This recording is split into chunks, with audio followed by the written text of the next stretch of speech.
Welcome back. In this video, we'll deep dive into services and their types.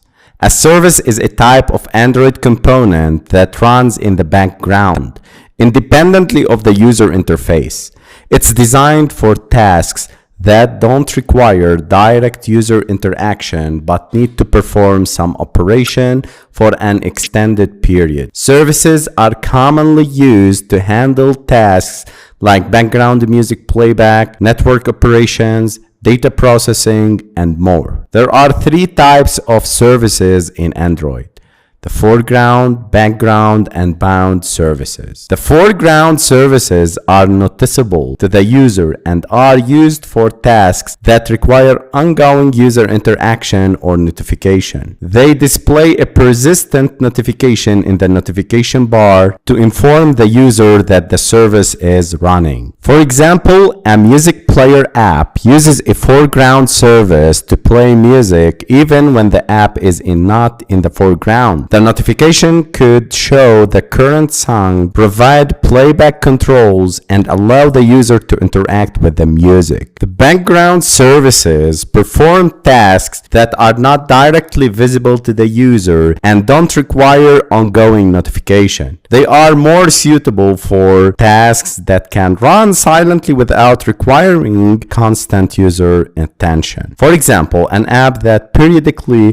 syncs data with a server might use a background service to perform these sync operations at specific intervals. While the bound services in Android allow the components of the application like activity to bound themselves with them. Bound services perform their task as long as any application component is bound to it. More than one component is allowed to bind themselves with a service at a time. In order to bind an application component with a service, bind service method is used. In Android, services have a life cycle that defines their creation, operation, and destruction. There are two types of services: bound and unbound service. Let's explore the life cycle of both types of services. Let's start with the unbound service.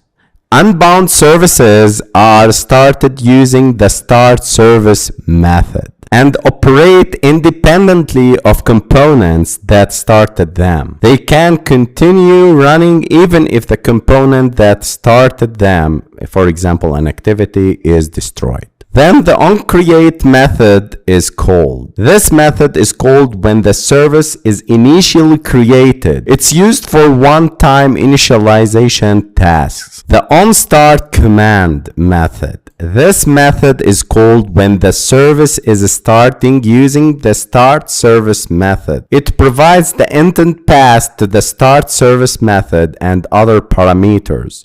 You perform background tasks in this method. You can return values like start sticky or start not sticky to indicate how the system should handle the service if it is killed due to the resource constraints.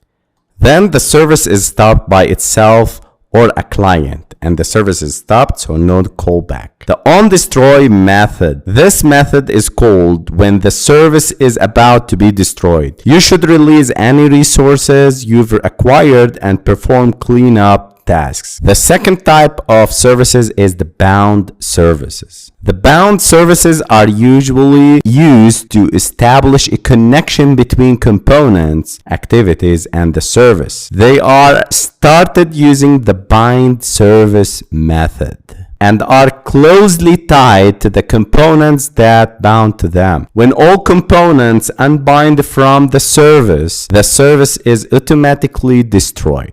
The onCreate method, as in unbound services, this method is called when the service is initially created. The onBind method. OnBind method is called when a component binds to the service using the onBind service method. It returns an iBinder interface that the client component can use to interact with the service. The service can perform setup and provide the client with this binder. This allows the client to interact with the service. And all clients unbind by calling unbind service method. On unbind method is called when all components have unbound from the service. You might return true here if you want the service to continue running even no more components are bound. But typically, returning false leads to the service being destroyed when unbound. On rebind method, this method is called when a component that was already bound to the service rebinds using the bind service method. And the onDestroy method, similar to unbound services, this method is called when the service is about to be destroyed. Perform cleanup tasks here. To summarize, the unbound services can run independently of components and continue running even if the starting component is destroyed. Bound services are more tightly connected to the components that bind to them. They are automatically destroyed when all bound components unbind from them. Be cautious about managing the service lifecycle properly. If you don't manage it correctly, it can lead to resource leaks or unintended behavior in your application. And remember that the specific use case for each type of service will determine whether to use bound or unbound services and how to handle their life cycle